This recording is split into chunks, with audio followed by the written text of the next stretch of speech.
Hi guys, this is Allison Gillum, and I am going to be discussing our forum for our social identity block and the novels that I have chosen for this week. I did choose The Absolute True Diary of a Part-Time Indian. I also chose The Sacred Lies of Menno Bly. For anyone who has not read this book, it is a must-read, just as an aside. I also read Family Ties by Gary Paulsen, and I watched the movie The Perks of Being a Wallflower. The main thing that I was looking for when reading these novels and in watching the movie was the whole idea of social identity. How all three of them tied in together. Was there a uniform meaning, or were there some differences along the way? And also the role of some of these taboo subjects that we speak about in realistic fiction, and how those played a role through the plot of the story, and how those affected the characters and the development of their social identity.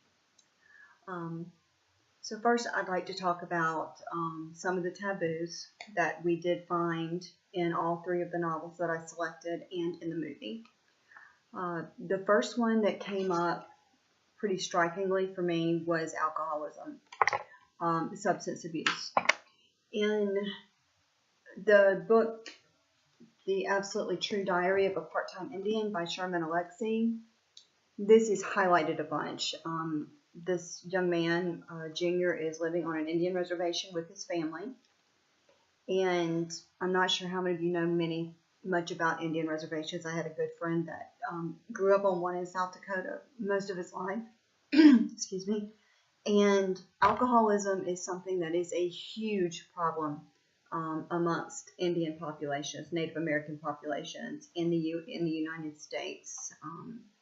And thus, when Sherman Alexie was writing this book, it played a significant role in the life of Junior, the life of his family, and how they functioned, how they functioned together, and how they functioned with society. Alcohol contributed to every death in the book that was mentioned. It also contributed to Junior's philosophy that he would never drink. He would never drink because he saw the devastation it caused in his life. In the another taboo that is discussed through several of the books and the movie is child abuse. We have sexual molestation in Perks of Being a Wallflower. There is child abuse, neglect in Sherman Alexie's The Absolute True Diary of a Part-Time Indian, and in The Sacred Lies of Menno Bly by Stephanie Oakes.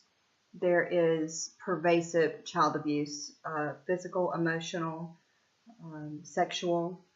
So how the taboo of abuse in any of its forms, how that affects a young adolescent into turning into who they will eventually become, plays a big role in all three of these novels.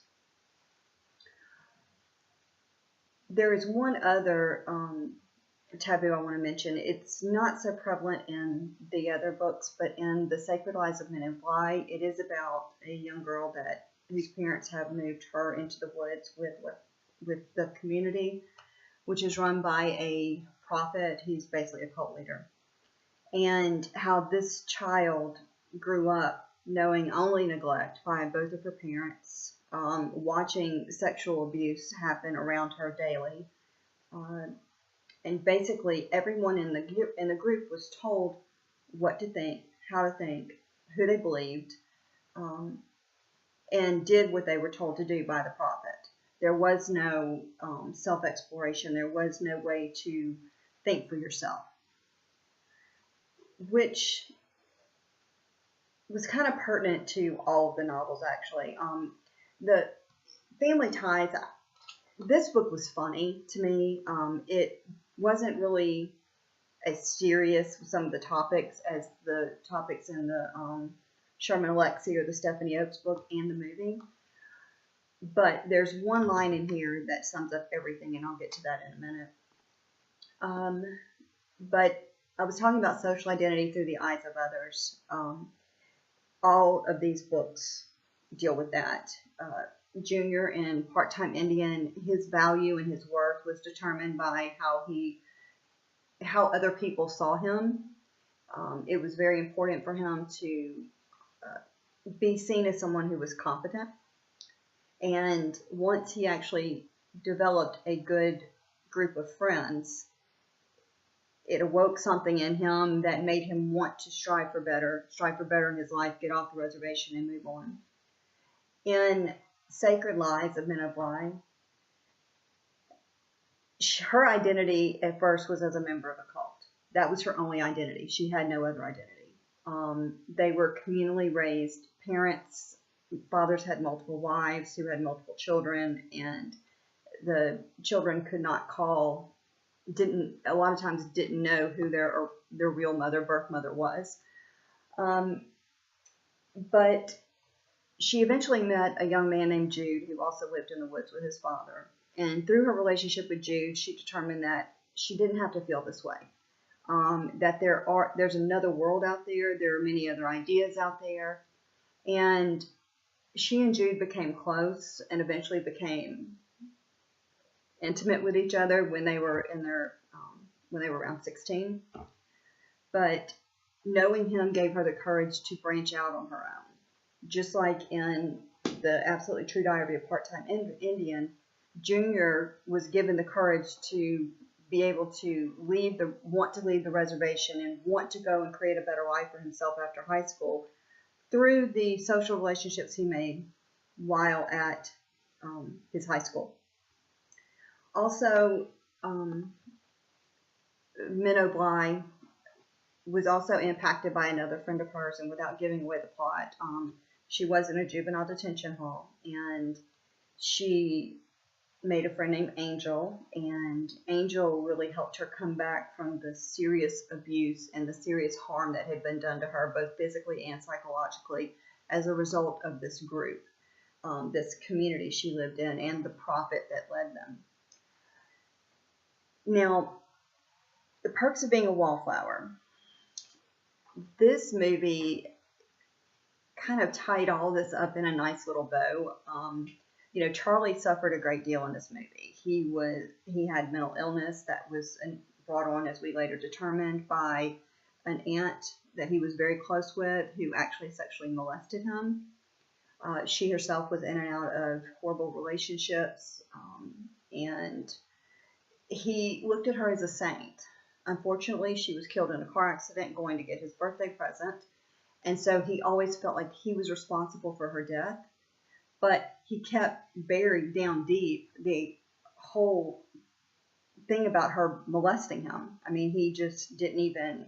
It started coming back to him towards the end, but he didn't realize that this was one of the reasons he was probably so messed up. Also, his best friend, that had always been his best friend, committed suicide the year before this movie took place. But Charlie, like the characters in the other books, found a group of friends. They were quirky, they were a little eccentric, funny, great group of kids with big hearts. And they kind of chipped away at him and found out who he was truly as a person on the inside, and didn't just look. They looked behind the fragileness of his ego. You could see on his face how fragile he was and how he always hung back. He wasn't really a participator. He was what he called himself as a wallflower. He didn't do, he just watched. So he was able to kind of break out of that mold and start participating in his own life, and with his new group of friends. So basically, these books and the movie all talk about friends, and how friends can help you see things in ways that you didn't always see them. And in the case of the Gary Paulson book, Family Ties, this young man, Kevin, his whole life was centered around getting a first date with the girl Tina, who he thought was going to be, or who he was determined was going to be his partner forever, partner for life. She didn't know it yet. He had never asked her out. She didn't know his feelings for her. But his whole life, through his family relationships and his social relationships, his relationships at school, were all centered around this girl who had no idea he felt the way he did. And a quote that I found in this book that I really enjoyed. His uncle, Will, came to the house. He set it up, but anyway, he brought his new wife with him. Her name is Brandy. And she and Kevin became kind of close. And she said that, he says in the book, Brandy showed me that sometimes all it takes is someone who gets you to knock, Brandy showed me that sometimes all it takes is someone who gets you to knock off your rough edges. And that's what is occurring in all of these books. They're all being seen really for the first time by themselves and by others. It's for who they really are on the inside, not just who they seem to be. The quote that I believe sums up all of the novels and the movie that we read, the movie we watched over this block, actually came from The Perks of Being a Wallflower. And it was throughout the movie they mentioned, why do we pick the ones that we pick to love us, the ones that hurt us, and why do we keep doing that? And at the end, he kind of comes to a catharsis where he realizes that we can't choose where we come from, but we can choose where we go from there. So everything in your past is still there, but you determine the road that you take next. And that theme runs through all of these books. Now, do I feel that these texts are appropriate for young adults? Absolutely. Absolutely. For a number of different reasons. They are enriching. They're great reads. They're easy to read. Some of the subject matter can be a little heavy, such as the Sacred Lies of Men of Lie, but it is so chock full of messages about regarding realistic fiction and social identity, and how to kind of pull your way through all the mess of life and come out on the other side and become the person that you always wanted to be and the person that you should be. Now, there are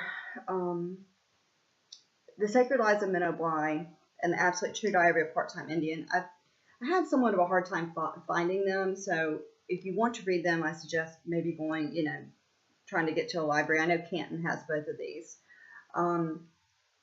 But they're really good reads for those of you that haven't read them, and they really do,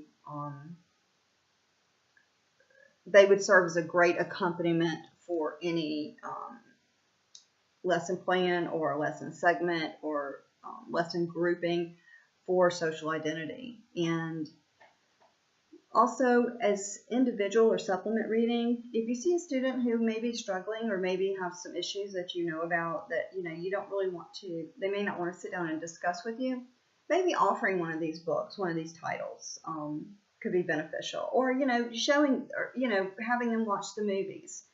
There are a host of books that can help in these matters. So that's what I need to, that's all I needed to say about those novels, and I hope you guys had a great weekend, and I look forward to talking to you a little later.